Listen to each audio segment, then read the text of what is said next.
नमस्कार. या गीता संध्या सर्वांचे मनापासून स्वागत करते.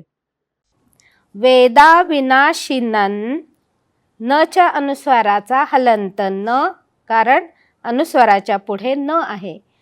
नित्यय निवराघात त्यच्या अनुस्वाराचा हलंत य, कारण अनुस्वाराच्या पुढे य हे अक्षर आहे. अनुस्वारापुढे य आलं की अनुस्वाराचा य असा उच्चार करायचा. एन मजमव्ययम, मजमव्ययम मधल्या म वर आघात, कारण म च्या पुढे व्य हे जोडाक्षर आहे. कथम थ च्या अनुस्वाराचा हलंत म, कारण अनुस्वाराच्या पुढे वेगळ्या पदामध्ये किंवा दुसऱ्या पदामध्ये स आहे. कथम स पुरुष, श च्या विसर्गाचा अर्धा उच्चार, कारण विसर्गाच्या पुढे प आहे. विसर्गाच्या पुढे प फ क ख आला की विसर्गाचा अर्धा उच्चार, श्वास सोडायचा तिथे. पार्थ पावर आघात. कंग क च्या अनुस्वाराचा वाङ्मयातला ग, कारण अनुस्वाराच्या पुढे घ हे अक्षर आहे. क ख ग घचं अनुनासिक ङ हे आहे. कंग घातयति हंतिकम. वेदा विनाशिनं नित्यय, वेदा विनाशिनं नित्यय, वेदा विनाशिनं नित्यय. वेदा विनाशिनं नित्यय, म्हणा. वेदा विनाशिनं नित्यय, वेदा विनाशिनं नित्यय. य एनमजमव्ययम्, य एनमजमव्ययम्, य एनमजमव्ययम्. य एनमजमव्ययम्, म्हणा. य एनमजमव्ययम्, य एनमजमव्ययम्. पूर्ण ओळ. वेदा विनाशिनं नित्यय य एनमजमव्ययम्. वेदा विनाशिनं नित्यय य एनमजमव्ययम्, वेदा विनाशिनं नित्यय य एनमजमव्ययम्. हां, मज मऊ नको व्हायला, मला कानावर 2 मात्रे. मऊ. मवर आघात वच घेताना खालचे ओठ वरच्या दातांवरती जोरात येतात. म्हणा. वेदा विनाशिनं नित्यय य एनमजमव्ययम्, हां. वेदा विनाशिनं नित्यय य एनमजमव्ययम्. कथं स पुरुषः पार्थ, कथं स पुरुषः पार्थ, कथं स पुरुषः पार्थ.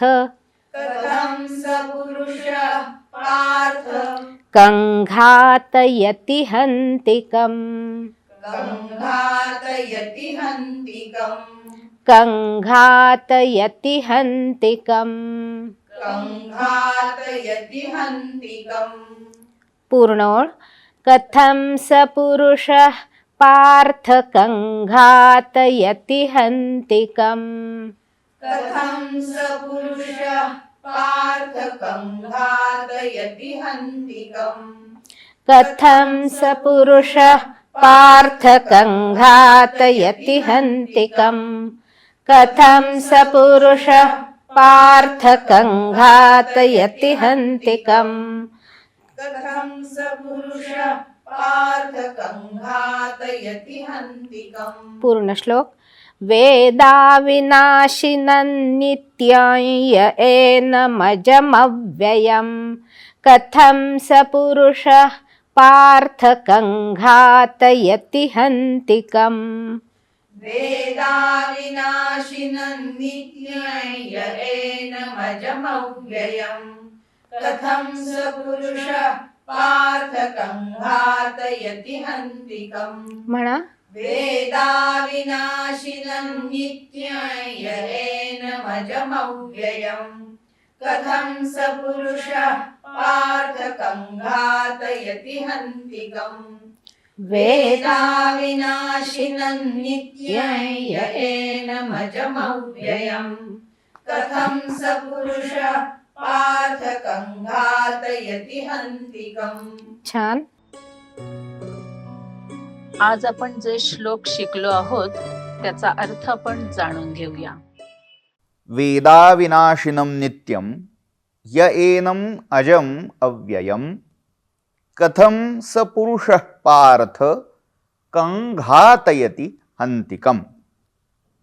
अन्वय असा आहे, हे पार्थ, यः एनम् अविनाशिनं नित्यम् अजम् अव्ययं वेद सः पुरुषः कथं कं घातयति कं हन्ति. हे पार्था, हे अर्जुना, जो कोणी या आत्म्याला अविनाशी, नित्य, अज, अव्यय असं जाणतो, वेद म्हणजे जो जाणतो, आत्म्याला या प्रकारे जो जाणतो, सहा पुरुषः कथं कं घातयति कं हन्ति. तो पुरुष, तो मनुष्य कोणाला मारतो किंवा कोणाकडून मारला जातो. मुळात आत्मा कळणं, आत्म्याचं ज्ञान होणं म्हणजे काय होतं? काय आपल्याला ज्ञान होणं म्हणजे माहिती होणं असं वाटतं. माहिती म्हणजे काय? थोडक्यात आपण गुगल करतो ना, की आपल्याला एखादी गोष्ट कळत नाही आहे, माहीत नाही आहे, मग गुगल करा, मग त्याच्यावर विकिपीडिया किंवा अन्य साधनावरून ते सगळी जंत्री त्याबद्दलची आपल्याला उपलब्ध होते आणि आपण ते समजा वाचून काढलं, रट्टा मारला, पाठ केलं की त्याची माहिती झाली आपल्याला. आणि माहिती झाली की मला ज्ञान झालं असा आभास निर्माण होतो. माहिती हे आभासी ज्ञान आहे, तो ज्ञानाचा आभास आहे, ते पूर्ण ज्ञान नाही, हे लक्षात घ्यायचं आहे. त्यामुळे जेव्हा तो, हे पार्था, तो जो कोणी आत्म्याला अविनाशी, नित्य, अज, अव्यय असं जाणतो, याचा अर्थ जो आत्मरूप होऊन जातो, ज्याला आत्म्याचं स्वरूप कळलं. केव्हा कळेल? नुसती ही विशेषणं कळली, आत्म्याला काय म्हणायचं ते कळलं, आत्म्याची व्युत्पत्ती कळली म्हणून हे साधेल का? तर तसं नाहीये. ते साधण्यासाठी त्याला आधी आत्मरूप व्हावा लागेल. आत्मविद आत्म एव भवती. आत्मविद जे लोक असतात तेच आत्मरूप होतात. म्हणजे इथे ज्ञानाचा आणि अनुभवाचा घनिष्ठ संबंध आहे. आत्म्याचं ज्ञान होणं म्हणजे आत्म्याचा अनुभव, आत्म्याचा प्रत्यय येणं. तो प्रत्यय ज्याला आला तो कोणाला मारील किंवा तो कोणाकडून मारला जाईल? थोडक्यात कोणाकडूनही मारला जाणार नाही आणि कोणालाही तो मारणार नाही, कारण एकमेव अद्वितीय असणारा आत्मा सगळ्या वेगवेगळ्या शरीरांमध्ये, रूपांमध्ये, सगळ्या, अगदी ज्यांना प्राणी म्हणून आपण ओळखतो त्या सगळ्या प्राण्यांमध्ये एकच आत्मा आहे. हे ज्याला अनुभवाच्या पातळीवर कळलं, हे ज्याने जाणलं, तो सहसा कोणाला मारतही नाही. म्हणजे आता एक कल्पना करायची की ज्याला कळलं की समोरच्याच्या रूपामध्ये मीच आहे, तो कसा वागेल दुसऱ्याशी? तो त्या बेतानेच वागेल. तत्वज्ञान थोडं बाजूला ठेवू. आपण आपल्या शरीराशी कसे वागतो? आपल्याला वाटलं की बोलता बोलता बोलता माझ्या दातांनी माझी जीभ चावली, म्हणून माझ्या दातांनी जीभ चावली म्हणून दात पाडून टाकतो का आपण आपले? किंवा नको तिथे काहीतरी बोलून बसलो आपण चुकून, म्हणजे आपण म्हणतो ना जीभ सरकली, जीभ सटकली. म्हणजे काय? जीभ चुकली म्हणून कोणी जीभ तोडून टाकेल का? एखादी करू नये अशी गोष्ट हातून घडली म्हणून रागावून कोणी हात तोडून टाकेल का? ते होणार नाही, कारण हे अंग माझं आहे, हे शरीर माझं आहे, हे हात माझे आहेत, हे डोळे माझे आहेत, ही जीभ माझी आहे, हे सगळं शरीर माझं आहे हे म्हणताना माझं आहे याच्यातच त्याला जपणं आवश्यक आहे, ही जाणीव दडलेली आहे. तसं जेव्हा या साधकाला या चराचर विश्वामध्ये मीच आहे ही जाणीव होते, म्हणजे हे सगळं विश्व माझंच आहे, मीच आणि माझंच आहे हे जेव्हा कळतं तेव्हा तो कोणाला मारूच शकत नाही. आणि सकृत दर्शनी त्याने कोणाला मारलं असं वाटलं जरी तरीही त्याने त्याला खरं तर स्वतःमध्ये सामावून घेतलेलं असेल. ते मारणं वध, हत्या, खून नसेल. एक उदाहरण द्यायचं झालं तर कृष्णचरित्राचंच घ्या. कृष्णांच्या हातून ज्यांना मुक्ती मिळाली, आपल्याला वाटलं वध, कृष्णाने कंसाचा वध केला, कृष्णाने शिशुपालाचा वध केला, कृष्णाने दंतवक्राचा वध केला, नरकासुराला मारलं असं आपण म्हणतो.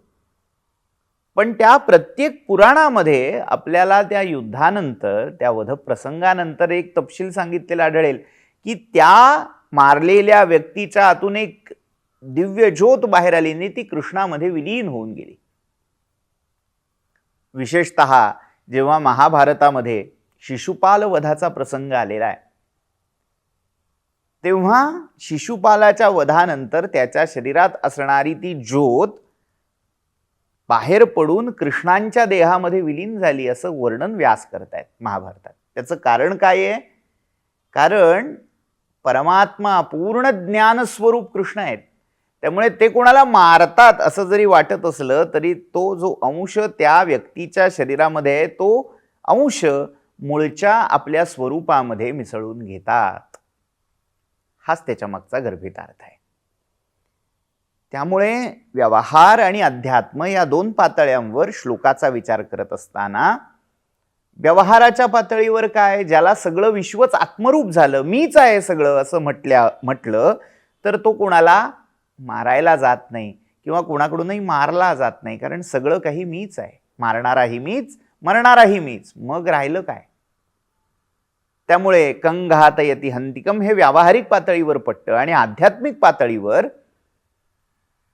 जरी त्याला मारलं असं वाटत असेल, बाह्यात्कारी तसं दिसत असेल, तरी खरं तर ज्याला मारलंय त्याच्या ठायी असणारा चैतन्याचा अंश तो स्वतःमध्ये विलीन करून घेईल. म्हणजे थोडक्यात अर्जुना, या आध्यात्मिक आणि व्यावहारिक दोन्ही स्तरांचं आत्मज्ञान तुझ्या अंगी मांडलं पाहिजे. तुझ्या ठायी आहेच, ते लुप्त होऊ पाहतंय किंवा ते सुप्त झालंय, ते जागं करायची गरज आहे.